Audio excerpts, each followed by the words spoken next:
They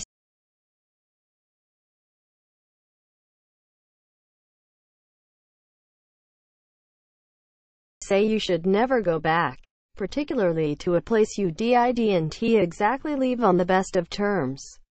But you sense that a part of former Rangers attacker Stephen Naismith never really left Ibrox, as he explained yesterday that a move back to the team he supports appeals to him, and that he would still have a lot to offer his old club if they made a move for him.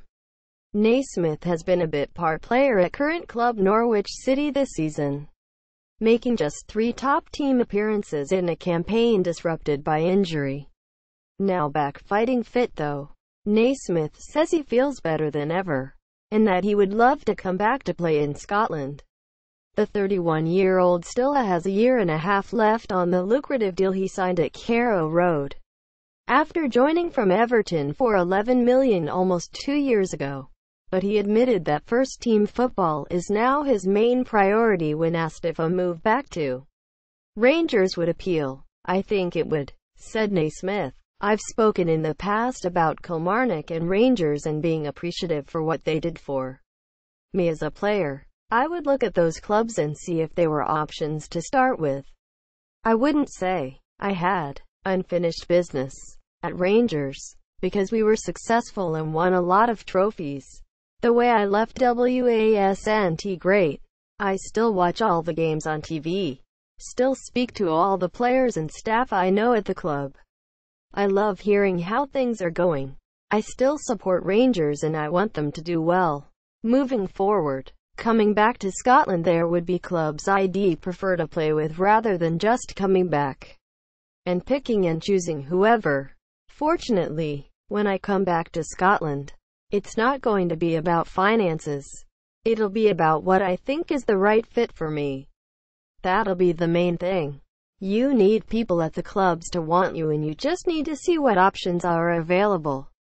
The biggest things for me going to any club would be, will I play? Will I bring something to the club, and can I help the youngsters who are there? Also, a team that competes in Scotland, out with the teams that will challenge. The rest are mixed. One season Kilmarnock can be struggling for relegation, now they're where they are. It's more what I can bring to the club, if it's the right fit and if I believe what they're going forwards with. I think I could go anywhere and make a difference."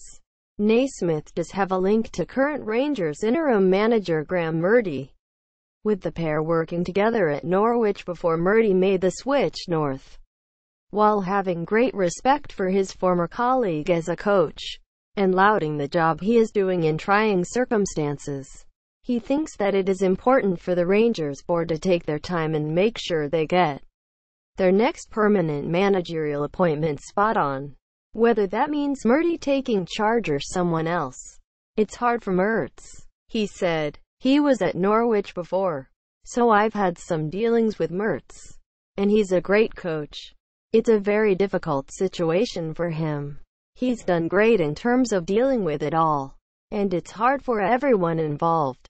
I think they need to make the right appointment, and when that time is right, they will make it. That's all they can do. It's not for me to say he should get it until the end of the season. The club just needs to move forward, and whatever way forward that is, whether it's with him in charge or if they find a suitable candidate to take over." Naismith has been impressed by some of what he has seen from Rangers under Murty's charge recently, but he thinks they're lacking the sort of leadership on the field that they had when he was at the club to drag them 3 games they are expected to win.